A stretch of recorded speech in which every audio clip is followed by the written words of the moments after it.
Ассалаумағалейкум, құрметті қонақтар, құрметті өнерсүйер қауым. Здравствуйте, уважаемые гости, любители музыки. Welcome, dear guests, music amateurs of arts. Тілеп Аспантайұлы қазақ халқына өзінің данышпандылығымен танымал. Қобызшы Тілеп Аспантайұлы 1757-1820 жылдары Торғай өңірінде өмір сүрген. Тілеп баба жайлы Торғай өңірінің жұрты талай-талай шындыққа, белгісіз аңыздарға жыр етумен келеді.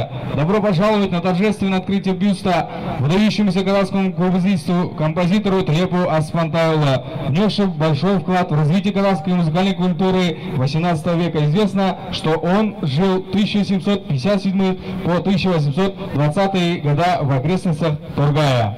Welcome to the grand opening of the bust of the outstanding Kazakh composer and kobiz player Тілеп Аспантайұлы, who made a great contribution to the development of Kazakh musical culture of the 18th century. It is known that he lived in the area of Torgay. Бүгінгі күнде атақты бақсының қобызы ұрпақтан ұрпаққа сақталып жеткен. Бүгінде 250 жылға таман сақталған осы көне аспап Арқалық қаласында тұратын оның ұрпағы Жұбатханның зайыбының үйінде сақтаулы тұр. Бұл қобызды Тілеп балалары көзінің қарашығындай сақтаған. Бірінен кейін бірі мұра болған. Тілеп қобызшы ғана емес, сұңғыла сазгер де болған адам.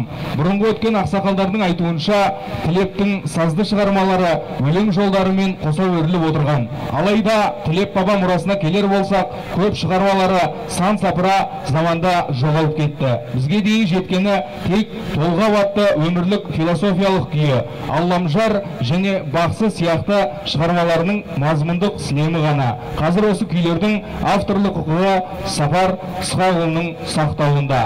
По воспоминаниям потомков, музыкальные сочинения Тілепа нередко сопровождались стихотворными текстами. До нас дошли следующие күйі. Жизненно-философское произведение Толғау, религиозного содержания Алламжар и Бақсы. Авторские права принадлежат наследнику композитора Сапару Исқақову.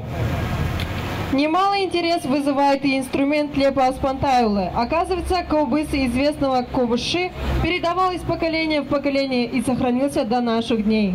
Сегодня этот древний инструмент, которому уже более 250 лет, бережно хранится в доме супруги Жұбатхана в Арқалыке. На гала-концерте конкурса победитель имеет уникальную возможность сыграть на этой копии инструмента. It is found from the notes of his descendants that Тілеп's musical compositions were often accompanied by poetic texts. Today we can hear his following cue: live philosophical vivid Толғау of a religious content, Алламжар and Бақсы, about the miraculous works of Baqs. The author's right belong to the composer's heir Сапар Исқақов. There is also a considerable interest to the instrument and Тілеп Аспантайұлы. It turns out that famous kobiz of the great composer handed down from generation to generation and is being preserved till our days. Today, this ancient instrument, which for nearly 250 years has been carefully stored in the house of his wife Жұбатхана in Арқалық. The competition winner has the opportunity to play the copy made of the original at the gala concert. Осы орайда Астанамыздың төрінде Тілеп Аспантайұлының атымен салынған зәулім сарайдың алдында Тілеп бабамыздың ескерткішін ашылуға куә болыңыздар. А сейчас вы станете свидетелями торжественного открытия бюста Тілепу Аспантайұлы. Под ваши аплодисменты, уважаемые гости. And now you are going to witness the inauguration of the bust Тілеп Аспантайұлы. Ортамызға рұқсат болса, сіздердің қошеметтеріңізбен Әбдіжәлел Қошқарұлы Бәкір ағамызда және де Налибаев Махмуд Ибрайханович, президент Международного общественного благотворительного фонда имени генерала армии Советского Союза халық қаһарманы Сагадата Нұрмагамбетова. Және де ортамызға бірегей концерттік залдың негізін қалаушысы, дәріптеушісі Сапар Исқақұлы ағамыз, халқымыздың неге белгілі қобызшысы Тілеп Аспантайұлының тікелей 5-ші ұрпағы. Қошеметтеріңізбен ортамызға шақырайық. Арнайы түрде ортамызда мінеки ескерткіші ашу салтанаты. Қарсы алыңыздар, қабыл алыңыздар қанекей.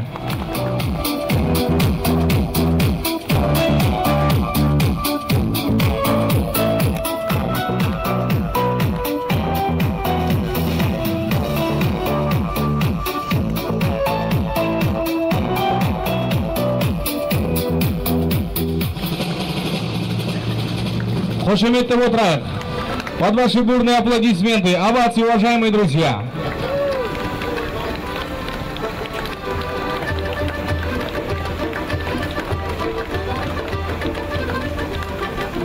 Ал енді келесі кезегімізде құрметті қонақтарымыз,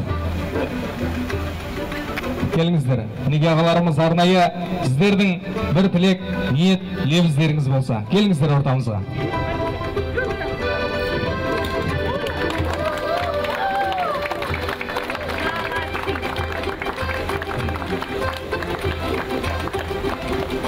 Қазақ елі қазіргі күндері ерекше бір қуаныш үстінде, тебіреніс үстінде, толқу үстінде. Өйткені ата-бабаларымыз ғасырлар күрескен азаттыққа биыл 25 жыл толады жақын уақытта.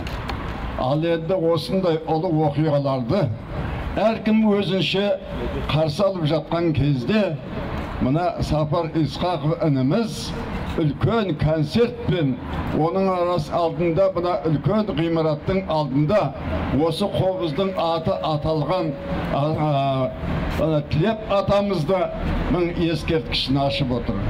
Шын мәнісіне келгенде аспандай ұлы анау аспандатып келіп, анау Торғай өңірінен Астанаға келіп қонып отыр.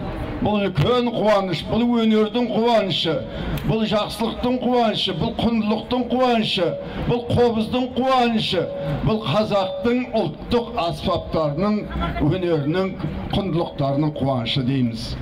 Шын мәнісінде мына қобыз бұл өзі даланың әні, даланың күйі. Сондықтан да осы мына үлкен ендігі жылы қасынан өткен кезімізде әрқайсымыз мына кісіге сәлем беріп, ол кісіден ұрықтанып тұрайық. Ағайын, осы біздің атамыздың ескерткіші сіздердің көңілдеріңізді көтеретіндей, өнерлеріңізді асыратындай, қуаныштарыңды молайтатындай игілікке айналсын. Құрметті қалайық, бүгін бір ұлы керемет күн болып жатыр. Еліміздің үлкен бақытты мына тәуелсіздік күннің 25 жыл ширек ғасырының алдында мынау қазақтың тарихын білетін, тереңдігін білдіретін, қазақтың домбырадан да арғы түбі жатқанын, тарихының тереңде жатқанын қобызымыздың патшасы мына Тілеп атамыздың атында мінекей ескерткіш ашылып жатыр, конкурс болайын деп жатыр. Батыстағылар скрипканы жоғары қойса, біздің мәдениетіміздің ерекшелігі, біздің бөтен бөлек халық екеніміздің белгісі, біздің мықты халық осы қобыз түрінде жатқанын біліп отырмыз. Қобызды біз аспандатуымыз керек. Домбыра босамаса, сондықтан мінекей бүгінгі селіп атқан Сапар Исқақовтың осында отырған мынау азаматтардың жасап атқан жұмысы біздің қордың қолдауыменен үлкен бір ұлағатты жұмыс деп ойлаймыз. Сондықтан біздің тарихымыз мәңгі болсын, мәңгілік ел болайық, мәдениетіміз осындай өркендей берсін, осындай мінекей жаңғыра берсін, осындай Сапеген сияқты ел деп, жұрт деп жүрген, тарих деп жүрген азаматтар жасай берсін, еліміз мәңгі болсын дейміз. Рахмет. Құрметті қонақтар, Тілеп деген бабамыз өте әруақты болған адам. Бұл кісінің енді әруақты екенін өздеріңізде қазір білген шығарсыз, өйткені мен 5-ші ол кісінің ұрпағы болам. Енді менен келіп сол кісі шығып отыр деп айтуға болады. Менің жүрегіме салып отыр осындай қобызға деген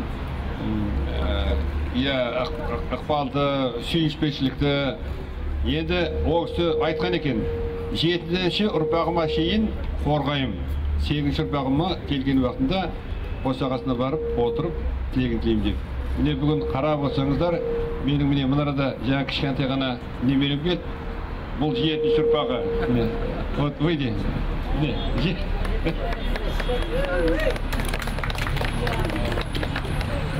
ал енді осы арада тағы жаңа мені ағылшын тілінен аударған Әмір деген немерем бар. Жаңа осы арада жүр, қайда кетіп қалды немерем?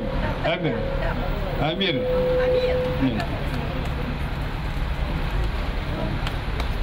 Міне, осы уақытқа шейін мен жетіп отырмын. Менің кішкентай бір немерем міне жанымда тұр. Екінші немерем міне Канадада оқиды, мені жаңа ағылшын тілінен аударып, орыс тілінен аударып отыр. Бір немереміз енді бір-екі күннен кейін Япониядан ұшып келеді.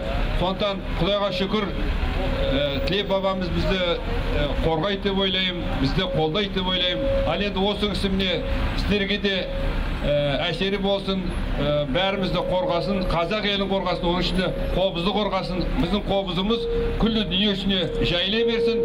Бүгін енді сіздер соның куәгері боласыздар. 30-ның сыртында елден келіп, бүгін өздерінің өнерлерін бастайды. Ертең сіздерге келулеріңізге болады. Осы арада байқау басталады.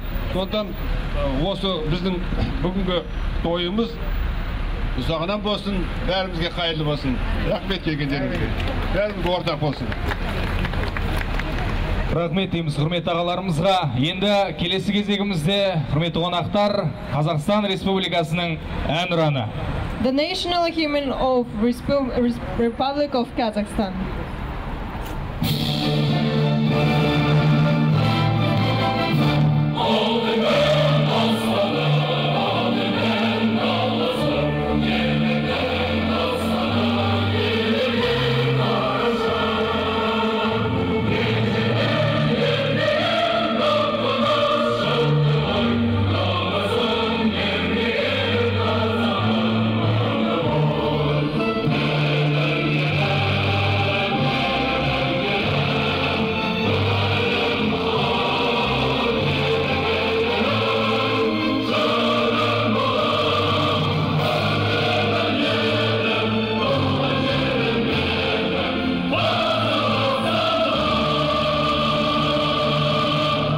Бәрекелді, рахмет.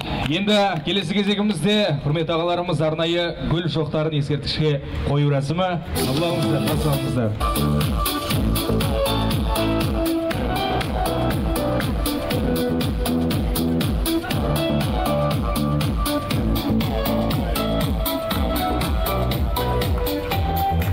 Қошеметтеп отырыңыздар.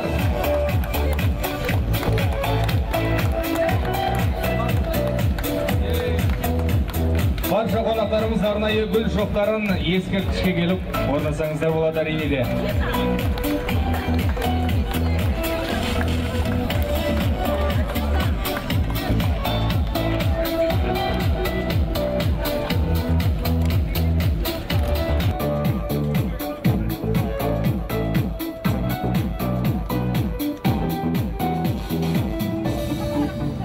Енді келесі кезегімізде құрметті қонақтар, баршаларыңыз ішке кіріп концерт залының төрінен орын алулар.